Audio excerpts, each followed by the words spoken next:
Boa tarde a todas e a todos.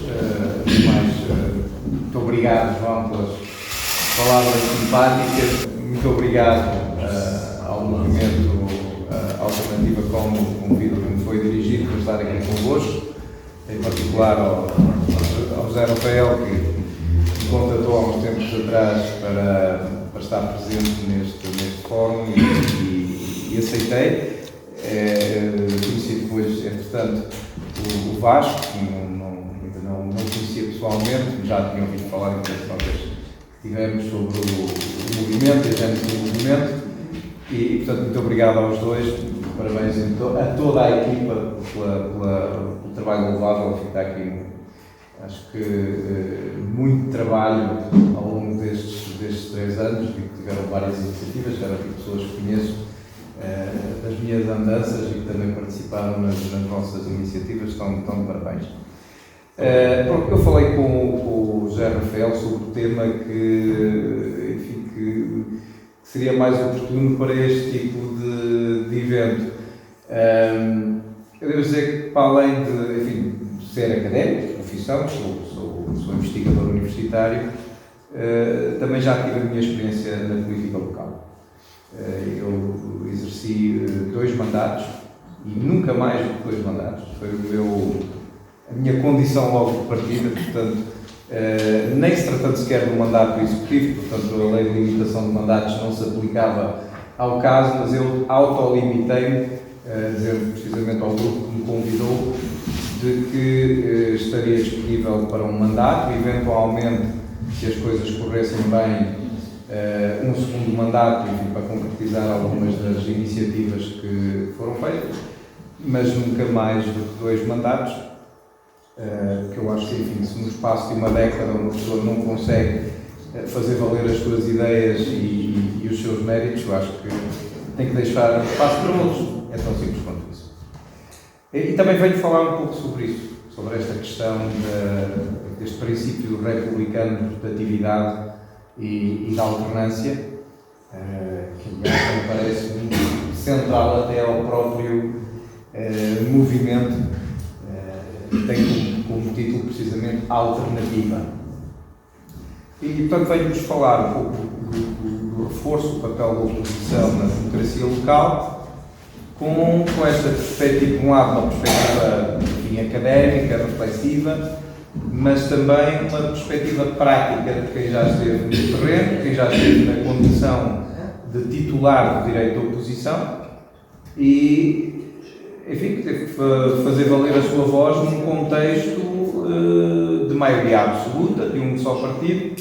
Não é um contexto fácil para quem está precisamente nessa posição de oposição. Eu começaria, por aquilo que parece tão elementar, mas às vezes turva um bocado o nosso olhar sobre o que é a democracia. E a democracia é seguramente mais do que a soma de eleições e partidos. Vocês lembram-se da antiga fórmula do Lenin, que o comunismo era indústria mais eletricidade? Pronto, não. A democracia não é só partidos e eleições. Há mais democracia para lá de voto, há seguramente mais democracia para lá dos partidos, ao nível autárquico, sabemos que os grupos de cidadãos e eleitores são também uma figura eleitoral. Claro que o campo é desnivelado, podemos depois falar mais à frente sobre a regulação destes 2 tipos de agentes eleitorais. Mas de facto a Alternativa Com é testemunho de que há mais para lá dos partidos a nível da política local. É claro que, dito isto, eleições universais, livres e justas, pluralismo partidário, pluralismo de ideias, tudo isso, digamos, são os mínimos de desempenho da democracia local e que tem de estar presente. A democracia vai para lá deste conjunto de regras e procedimentos básicos que definem, no fundo, quem governa, em que condições e para quê? Para que fim? É claro que isso é determinante, isso é extremamente importante, digamos que é toda a arquitetura legal, institucional da democracia, mas é sobretudo, e vocês perguntam, mas o que é que isso quer dizer? É sobretudo um conjunto de valores. O que é um conjunto de valores? Nós tivemos uma guerra mundial que colocou de um lado democracias e que colocou de outro lado regimes autoritários, inclusive até totalitários. E nós vemos, enfim, até na atual conjuntura, no conflito que está a assolar agora ao solo europeu, também essa tensão. De facto, as pessoas mobilizam-se para defender este tipo de regime. E, portanto, os valores são muito centrais ao funcionamento da democracia, sendo que as instituições poderão ter sido bem-sucedidas, bem-sucedidas em aplicar esses mesmos princípios. O facto é que boas instituições, por regra, geram democracia de qualidade. E, portanto, estes valores estão implícitos em regras, em procedimentos, nas rotinas institucionais do dia-a-dia das nossas autarquias, enfim, para colocar a discussão mais próximo da nossa realidade e da realidade desta iniciativa. É verdade que nem sempre são execuíveis, nem sempre são compatíveis. Os próprios cidadãos também, enfim, têm muitas das vezes conflitos do ponto de vista destes valores éticos. Se é verdade que em abstrato condenam comportamentos impróprios no exercício de funções, também é verdade que depois, em situações pontuais, estratégicas, muitas das vezes colocam esses valores de lado porque têm que resolver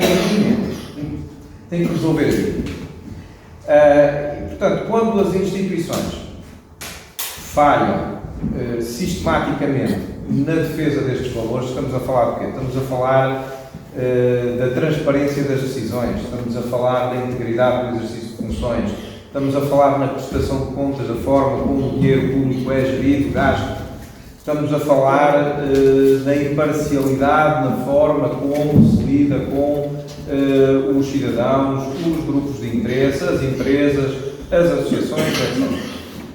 Portanto, estamos a falar deste leque de valores que estão na base do governo democrático e que, se não forem, ou melhor, se forem sistematicamente descurados, a confiança dos cidadãos nas instituições perde-se. E isto acarreta dois perigos para a democracia. E são esses os dois perigos que estamos a viver nos nossos tempos. Por um lado, os cidadãos deixam de acreditar no processo eleitoral. E nós temos evidência disso, fazemos inquéritos ao longo dos anos.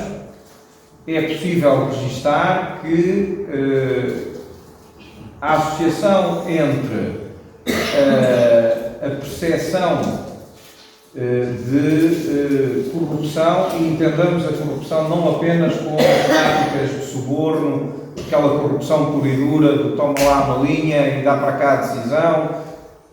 Isso existe, é claro. Não estamos só a falar disso. Nós estamos a falar do conluio entre interesses públicos e privados na forma como se desenham determinadas decisões. Já estão viciadas à partida. E, portanto, quando os cidadãos deixam de acreditar no processo democrático, isto obviamente leva a um problema, que é a generalização de que a política é uma mentira. Que a política é uma mentira, que os políticos são todos iguais, e isto serve para a justificação que os cidadãos muitas vezes utilizam para colocar os valores na gaveta. Numa lógica muito egoísta, muito oportunista, que o que lhes interessa basicamente é resolver os seus problemas. Prosseguir os seus interesses e, portanto, desculpem lá o termo, mas que se lixem os interesses dos outros, e as necessidades dos outros e, portanto, que se lixe bem pouco. E isto assistimos a miúdo, não apenas na política local, na política nacional também. Digamos, é aquilo que o João das Obras chamava do Estado de natureza, não é? Todos contra todos.